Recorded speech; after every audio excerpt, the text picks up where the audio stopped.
into the stand. One pass and it's the player of the match, Jack Crowley, that ensures it's a 4-point win for Munster. They've had to do it the hard way. Good morning, welcome everyone. Welcome to another review episode. So we have Munster versus Stormers that played yesterday night in Thomond Park, Limerick, Munster, Ireland. It was very balanced, this game at the start. It was very balanced.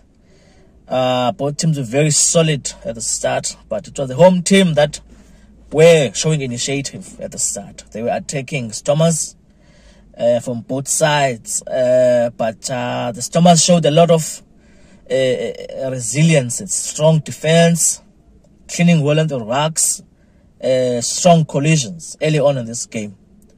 So I would say Stormers were very well in the defense. They showed early on that way in with they came to this game with a very strong defensive mindset. So for the first quarter, nothing really happened. I think the only points were scored by Jack Crowley from a dead ball kick penalty. Yeah, there was nothing that really, there was no major score.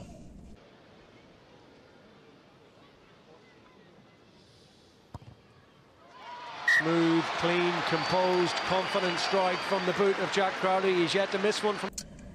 It was almost like an arm wrestle until Munster found themselves in the red zone of Stormers and got like successive line-outs that allow them to put pressure on the Stormers and force the Stormers to make infringements and concede a yellow card to their captain, Nithling Foucher. So it's on Buckley to hit Byrne. And he's done that, and now Munster are off and rumbling and running and making... Ty Burns open in front, we'll just take that again, yes they will. Ball. The Stormers wisely stayed on and try and manage set their maul. Now they could be in trouble here, Peter. They go to the back. Oh, it's going to be no penalty. O'Mahony doesn't get anywhere near back to groin. Straight away appealing to the referee. There's going to be a yellow card here. Someone's going to the bin. This yellow card allowed Munster to have an upper hand now, as they capitalized from a line-out. They went for another line-out after the yellow card, and they took out the ball for like 3 phases until Eden Odogbo found space close to the post and scored a try for Munster. The first try of the game was scored by Munster, Eden Odogbo. Took it on. A little bit of patience, calm that white line fever. Odogbo will be a good man from this kind of range, and over he goes. After this try, nothing really major happened until the game reached halftime. Munster were 10 points, Stormers were 0. The second half was very physical at the start. Stormers were attacking well. They looked formidable in attack and managed to force Munster to make a mistake and got a penalty that was kickable. Number 10 opted for this kick. Number 10, no, I think it was Sasha Mngomezulu who went for the kick, and he got the 3 points for Stormers. Green, they go to Harris. Options on both sides.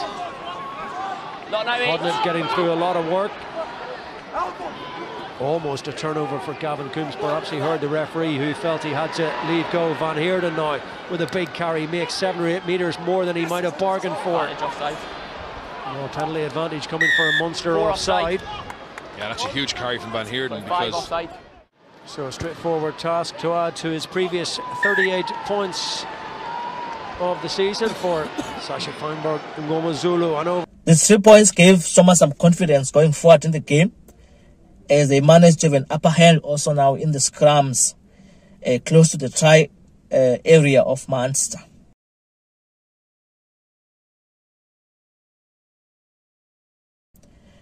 There are about 3 scrums in the try area of Munster, close to the try area of Munster.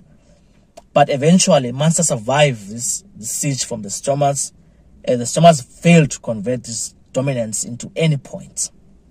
Big moments in the game, because you feel it's going to be settled with just one or two huge moments like that. Precious opportunities for either side, and they're all hands to the pump here for Munster. Can they hold out under huge pressure? 5 set. To say it's creaking is a massive understatement. That's better initially. Use it. Now here comes the power. Down they go again. Wide stretch Storming. 5 set. Up. Munster being encouraged to hold their height. Use it. Side. And they've locked that one out very nicely. Now they fall flat to the ground, and Stormers were in the game, and but the problem, they were struggling to break the Munster defense in most occasions. Their attack looked very dull. They were lacking that X factor, especially when they are in the final third of Munster. Those last passes were not sticking, or they were getting hit, or the players were making wrong runs sometimes. So yeah, the attack of Stormers was not sharp enough on the night. Van Heerden getting through a lot of work. Gallant, and even with the little juggle, Evan Roots is able to secure possession and drive his way on. Hodnett holding on. Play on. Again, the collisions coming. Again, Ben Loader under pressure from McCarthy on that far side. Loose pass. There's no time or space. Is Munster really trying to get into the Stormers' faces? Stormers have put a lot of balls on the ground. A lot of handling. So it stayed like this at 10-3 until the game reached a full time, with no major scores from both sides, and the game ended Munster 10, Stormers 3.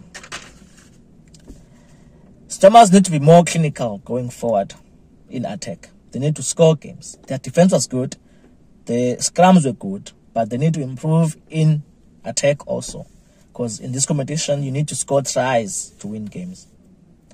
The game was very balanced, by the way, and the referee also did very well to manage this tight game. He was very strict. His name is Sam Groove White. He was very good, this referee. He managed this game very well. He was clear in his communications, and the players seemed to understand him very clearly. The players who played well in this game, Peter O'Mahony for Munster, he was good. Steve Tolle for Stormers was brilliant, especially in the scrums and in his close contact carries. He was very good, Steve Tolle. I was mostly impressed by the scrums. Conor Murray played well when he came on for Munster.